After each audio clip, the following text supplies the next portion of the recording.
इन दिनों एम्बुलेंस को लेके और प्राइवेट नर्सिंग होम को लेके लोगों में तीव्र आक्रोश है। लोग कह रहे हैं कि प्राइवेट हॉस्पिटल द्वारा मनमाना रकम बिल बनाया जा रहा है। वहीं एम्बुलेंस पे आरोप लग रहे हैं कि मनमाना रकम वह भी लेते हैं पेशेंट को अस्पताल तक पहुंचाने के लिए। सच्चाई आज हमारे सामने है। एक ऐसे व्यक्ति से आज हम आपको मिलाएंगे जो भुक्तभोगी है, जिन्होंने काफ़ी कुछ कम समय में काफ़ी कुछ उन्होंने भुगता है और अंततः उन्होंने अपने जो जीवन साथी थी उसका साथ भी छूट गया। लेकिन इस बीच में हम आपको बता दें कि कई बड़े खुलासे आज खबर समय पे हम आपको दिखाएंगे कि किस तरह से एक नेक्सस चल रहा है, एक रैकेट चल रहा है एम्बुलेंस चालकों का, और कई ऐसे नर्सिंग होम का भी जिक्र हो रहा है जो लापरवाही कर रहे हैं या फिर कोऑपरेट नहीं कर रहे हैं। ऐसा हम नहीं बल्कि बिलास जी बता रहे हैं, क्योंकि वह स्वयं भुक्तभोगी हैं।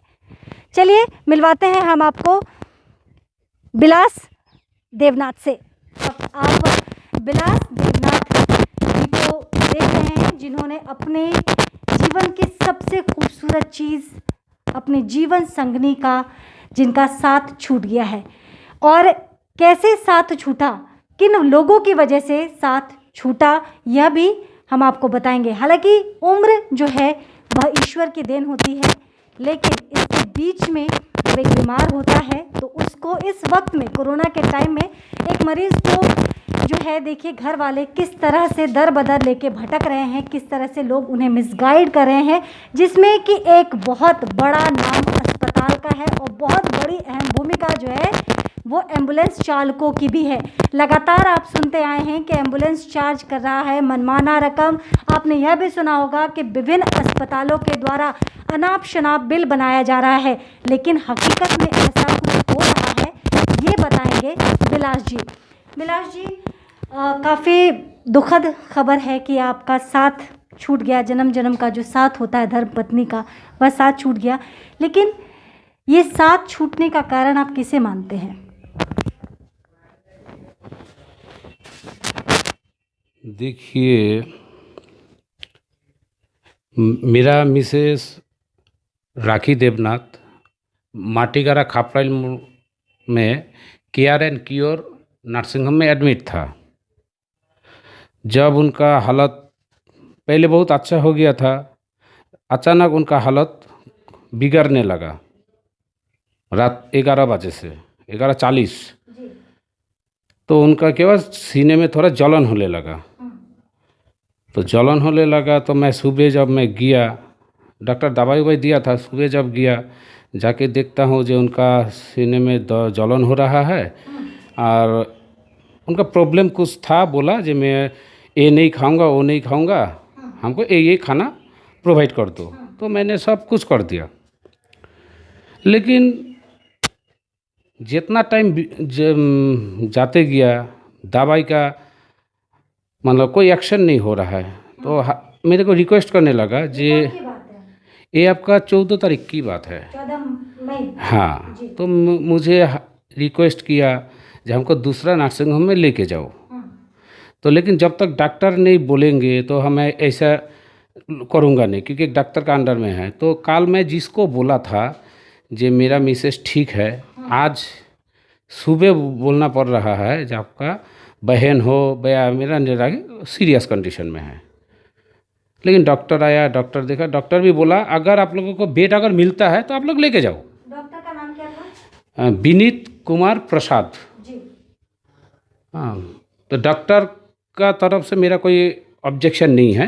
उन्होंने बहुत अच्छा ट्रीटमेंट किया है, केयर एंड केयर में बहुत अच्छा केयर भी किया है मेरा मिसेस के ऊपर। मेरे को बोला छोटा छोटा तो बच्चा है। लेकिन जब उधर पे बात हो गया, पहले मैं सुबह से लेकर के एकदम 5 बजे तक मैंने एक नर्सिंग होम में गया। न्यूटिया, उसके बाद आनंद न्यूटिया गया, उसका नॉर्थ बंगाल मेडिका गया, निवेदिता गया। ये सब तीनों नर्सिंग होम में मैं 2-3 दफ़े गया, किसी के सहारा लेके गया जो ईश्वर ने बोला है। लेकिन सबसे बड़ा बात है क्या, जो उन लोगों का जो बिहेव मेरे को अच्छा नहीं लगा। नॉर्थ बंगाल नर्सिंग होम का, अरे सॉरी, निवेदिता नर्सिंग होम का जो मैनेजर है, असीम नाम है उनका, उनका तो मुंह में मीठा मिला ही नहीं है, बेड नहीं है, एकदम कड़क से बोल देता है बेड नहीं है, देखता भी नहीं है कागज।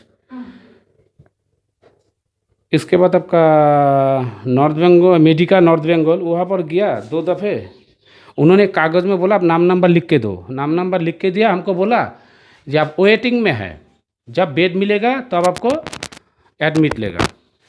मालूम चिकित्सा व्यवस्था में भी अभी वेटिंग, मतलब वेटिंग लिस्ट में आता है, मैं पहली बार सुना, मैं ये बात बोला। चिकित्सा व्यवस्था में भी वेटिंग लिस्ट, आप समझिए। और सबसे बड़ी बात हम आपको बता दें कि एक पेशेंट जिसे तुरंत चिकित्सा की आवश्यकता है, हॉस्पिटल बिलास जी भटक रहे हैं, लेकिन कहीं से कोई सहयोग, कहीं कोई मदद नहीं मिल रहा है। और जो हॉस्पिटल से जुड़े कर्मचारियों का जो रवैया है वह तो आप सुन ही रहे हैं। तो उसके बाद हमको बोला आप वेटिंग में हैं, नाम नंबर मिल गया है, आप जाइए, जब बेड होगा दिखा जाएगा। हमको और कुछ बोला नहीं। तो मैं फिर एक सिस्टर से मैं बात किया, मैडम देखिए ऐसा ऐसा कंडीशन है, अब देखो। बोले नहीं नहीं बेड नहीं है, बेड होने से क्यों नहीं दूंगा। गया उसके ये नॉर्थ मेडिका नॉर्थ बंगाल में। उसके बाद मैंने न्यूटिया में गया, मेरे पास डॉक्टर पीटी भूटिया का भी टेलीफोन नंबर है, उनको मैं टेलीफोन किया, उन्होंने जिस तरीके से मेरे को बोला आप उधर जाइए, उनसे मिलिए। तो मैं गया, मूसलाधार बारिश हो रहा है, तो मैं गया, जब उनसे मिलने गया तब बोला जो छुट्टी पर है। तो मैं फिर भूटिया सर को भी मैं बोला जी सर यही कंडीशन है। बोला ठीक है आप केस हिस्ट्री लेके आइए, आप दूसरा आदमी के पास जाइए, मेरा नाम बोलिए। बोला उसके बाद हमको जो बोला जे आपके पहले ना 3 आदमी लाइन में खड़ा है। किसने कहा? ये डॉक्टर पीटी भूटिया ने बोला 3 आदमी लाइन में खड़ा है, वो 3 आदमी को पहले देंगे ना आपको देंगे। तब मैंने क्लियर कट बोल दिया सर, तब हमको इतना बात बोलने का ज़रूरी नहीं था, उस टाइम में मना कर देते, मैं बार बार घूम रहा हूँ बोल के वो टेलीफोन काट दिया। आपने काटा या उन्होंने काटा? अच्छा, उन्होंने फ़ोन काट दिया, डॉक्टर पीटी भूटिया ने फ़ोन काट दिया। उसके बाद मैंने शंकर घोष के पास मैंने टेलीफोन में बात किया।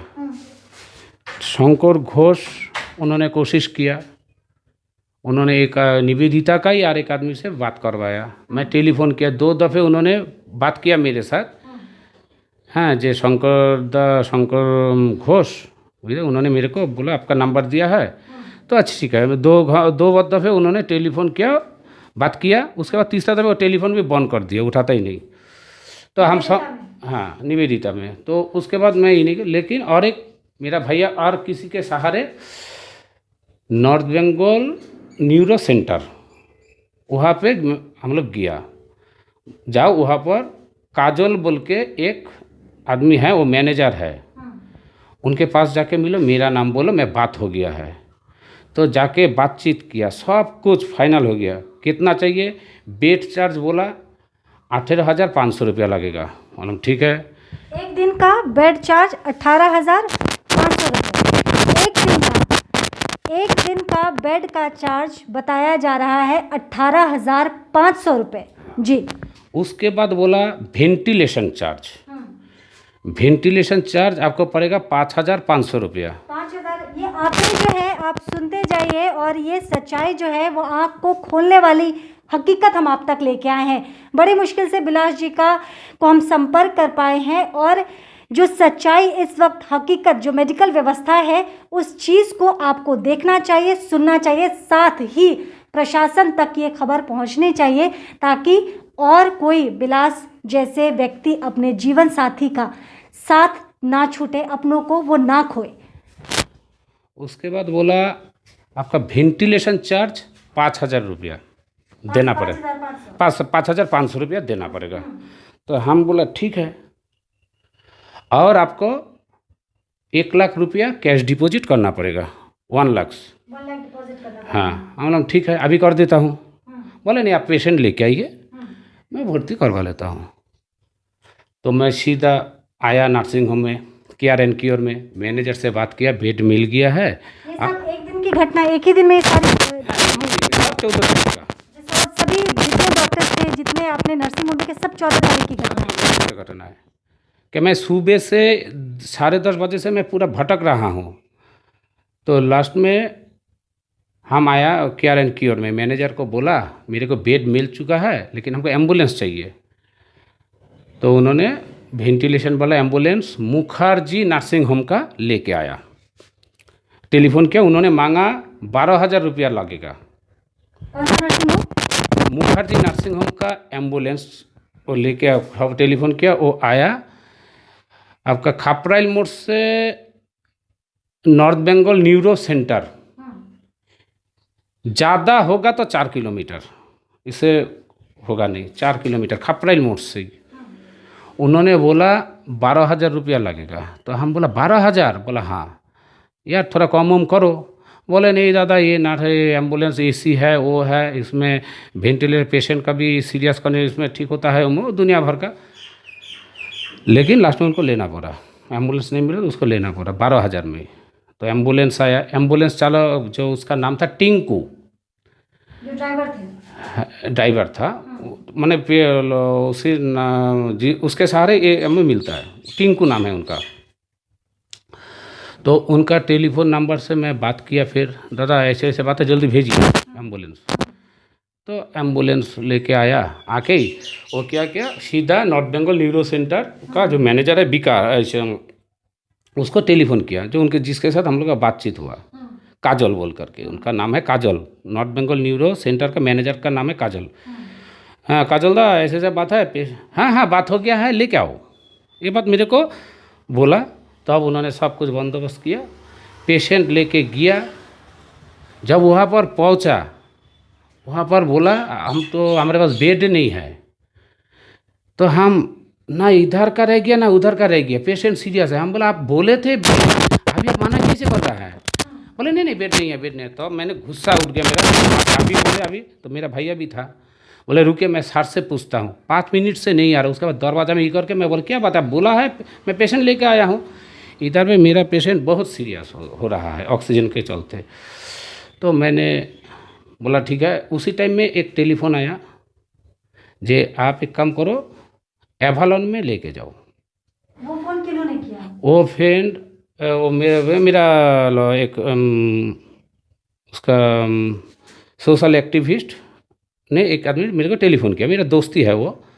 उन्होंने मेरे को टेलीफोन किया, जे भाई एक काम कर तुम जाओ, डॉक्टर संदीप सेनगुप्त तुम्हारा नाम में बेड कंफर्म कर चुका है। हाँ एवलॉन में।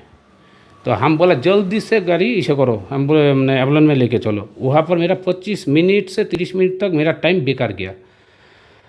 लास्ट में वो जब गाड़ी मार्च किया तब तो हमको टिंकू ने बोला आपका चार्ज डबल हो जाएगा, 12,000 जो था वो डबल हो जाएगा। मतलब ठीक है 24,000 होने दे, पहले तो जल्दी से तो लेके चल। वो लेके आया तो एवलॉन का जो डॉक्टर है वो लोग आके देखा, जे बोले दादा 10 मिनट पहले पेशेंट चल बसा। उसके बाद तो क्या बोलूँ मैं, दिमाग काम नहीं कर रहा है। लेकिन ठीक उसी टाइम में एम्बुलेंस वाला का मनमानी चलने लगा। 24,000 तो मैंने बोल दिया हूँ। उसके बाद जब जेब में पैसा भी नहीं था तो मैंने सीधा फिर टेलीफोन किया केयर एंड क्योर को, जिनको डेथ सर्टिफिकेट चाहिए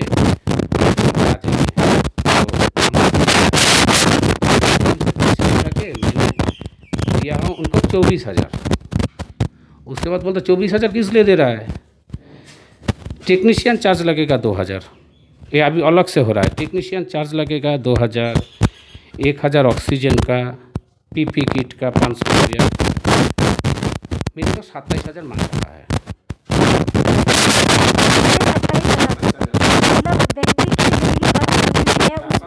शुरू हो गया, 27,000 आपको देना पड़ेगा। आलम देखो भाई, जब मैं कोई गाड़ी रिजर्व करता हूँ, गाड़ी लेगा कितना ड्राइवर का पैसा पॉलिसी देना पड़ता है, कभी नहीं है वो देना पड़ेगा। तो मेरा भैया बोला पैसा दो मेरे को। तो पैसा भैया ने गिन के उनको पैसा दिया। बोला दादा कितना दिए? बोला अभी तुम लोग कोई भागेगा नहीं, 24,000 तो तुम लोग बोला है, मैं 24,000 दे दिया। और 3,000 के लिए मीडिया बुला रहा हूँ और पुलिस वालों को बुला रहा हूँ, कोई भागेगा नहीं। लास्ट में वो लोग कोई बात भी नहीं बोला, कुछ भी नहीं, गाड़ी लेके सीधे चल दिया। 24,000 ही दिया। उसके बाद जो छोटा जो महिंद्रा का जो एक कोई था एम्बुलेंस चालक, उन्होंने भी बुलाया, उनके साथ मेरा बात हुआ साहू डंगी से काटता। उन्होंने बोला 8,000 लगेगा, पीपी किट अलग से। और उन लोगों के पास मैडम मैं देखता हूँ जी पीपी किट उन लोगों के पास है।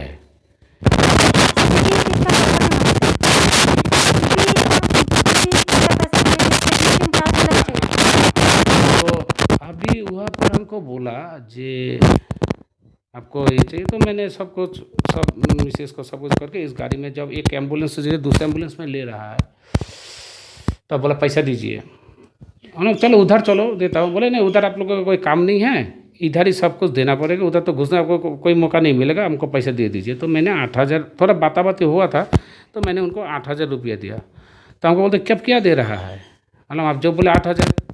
बोले नहीं नहीं हमको 9,000 बोला है। तब उन्होंने बोला मेरे को जे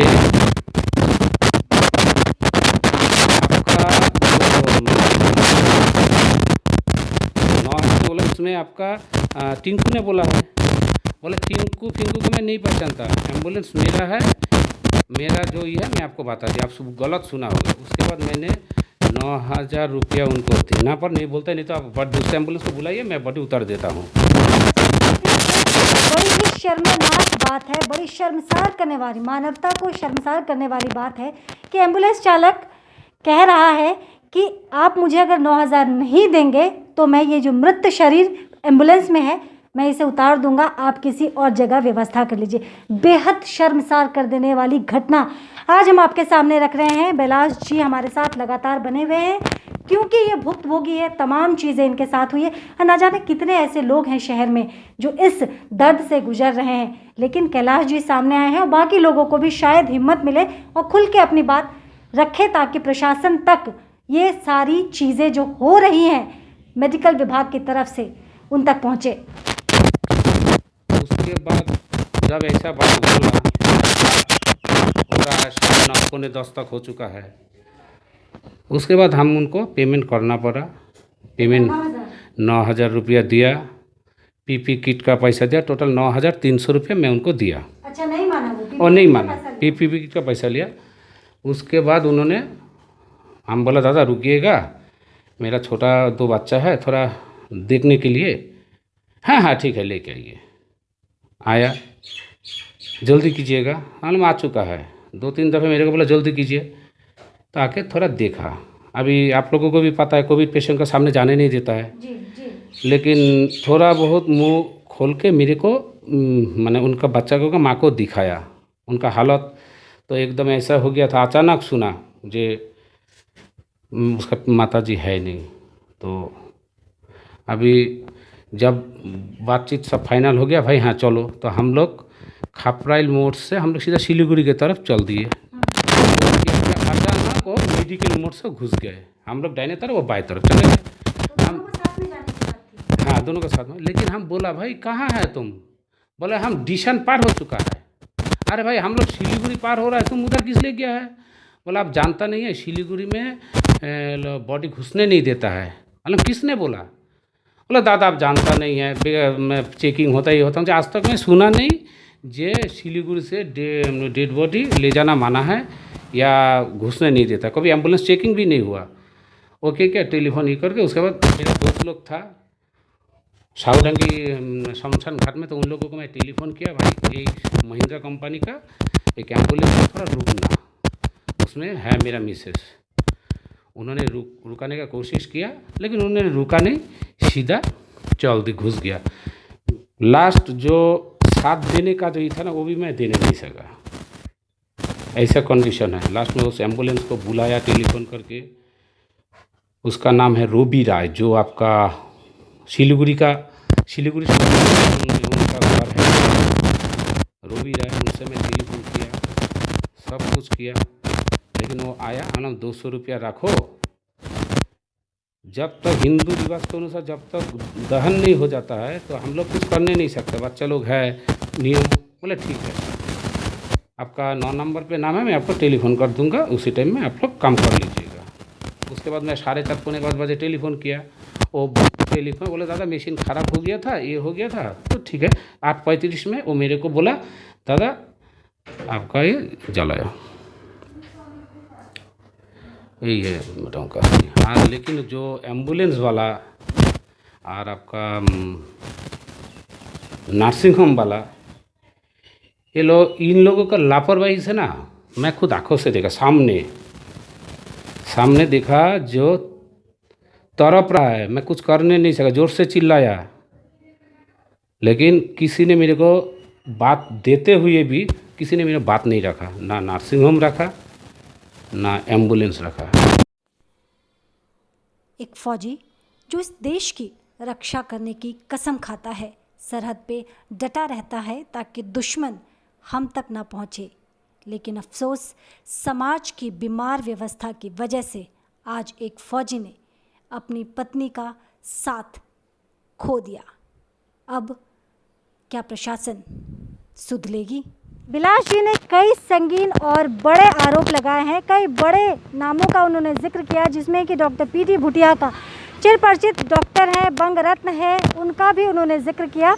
और इस विषय पे हमने उनका, डॉक्टर पीडी भूटिया का पक्ष जानने के लिए जब उनको फ़ोन पे संपर्क करने की कोशिश की तो फ़िलहाल उनका फ़ोन बंद आ रहा है। लेकिन डॉक्टर पीडी भूटिया अपने पक्ष में अगर कुछ कहना चाहते हैं तो हम उनका स्वागत करते हैं। साथ ही नॉर्थ बंगाल न्यूरो क्लिनिक का भी जो है, काजल का नाम उन्होंने कई बार बोला है कि काजल के द्वारा उन्हें मिसगाइड किया गया, सपोर्ट नहीं किया गया। तो इस विषय पे हमारी काजल से भी अभी कुछ ही देर पहले टेलीफोनिक कन्वर्सेशन हुई और उन्होंने कहा कि इसमें काजल पूरी तरह से निर्दोष है, पेशेंट पार्टी उन्हें जानबूझ के बदनाम करने की कोशिश कर रहा है। एम्बुलेंस चालक से भी हमने बात की, टिंकू से। टिंकू का कहना है कि पहले हमने एक अपरिचित बन के उनसे हमने बात की और टिंकू से हमने ये जाना कि एम्बुलेंस का वो कितना चार्ज करते हैं। तो नॉर्मल एम्बुलेंस का उन्होंने बताया कि 5,000 लेते हैं, जबकि कोविड पेशेंट के लिए जो एम्बुलेंस है उसके लिए वो 10 से 12,000 लेते हैं। लेकिन जब बिलास देवनाथ का जिक्र आया तो उन्होंने कहा कि उन्हें ज़्यादा कुछ याद नहीं आ रहा है। और एक और एम्बुलेंस चालक का जिक्र किया था उन्होंने, रवि राय का। रवि को भी हमने फ़ोन पे संपर्क किया है, जिन्होंने साउडांगी के लिए पेशेंट को वहाँ ले जाने के लिए 9,000 रुपये मांगे थे। पहले तो 8,000 में बात की थी, लेकिन बाद में वो मुकर गए और बिलास जी के कहे मुताबिक 8,000 से सीधे उन्होंने 9,000 चार्ज किया, जो कि उन्हें मजबूरन देना पड़ा। इस चीज़ को जानने के लिए हमने रवि को भी फ़ोन किया, लेकिन रवि का फ़ोन निरंतर बजता रहा, रवि से हमारे बात नहीं हो पाई। तो जो भी व्यक्ति इस वक्त हमें देख रहे हैं, जिन पे ये आरोप लगे हैं, अगर अपने पक्ष में कुछ कहना चाहते हैं तो खबर समय पे उनका स्वागत है। पूरे प्रकरण पे हमने डीएम से टेलीफोन पे संपर्क साधा और डीएम साहब ने बताया कि हर जगह के जो डिस्टेंस के ऊपर है वह एम्बुलेंस का रेट फिक्स है, और अगर शिकायतकर्ता कोई शिकायत लेके जाते हैं, शिकायत दर्ज की जाती है तो उस पर एक्शन भी उठाया जाएगा। अब देखने वाली बात है कि बिलास देवनाथ, जो कि अपनी धर्म पत्नी का साथ खो चुके हैं, क्या इस शिकायत को लेके डीएम से संपर्क करेंगे, और क्या ये जो नेक्सस फैला हुआ है, जो मनमाना रकम लिया जा रहा है एम्बुलेंस के द्वारा, उस पे सरकारी तौर पे कोई शिकंजा कसा जाएगा?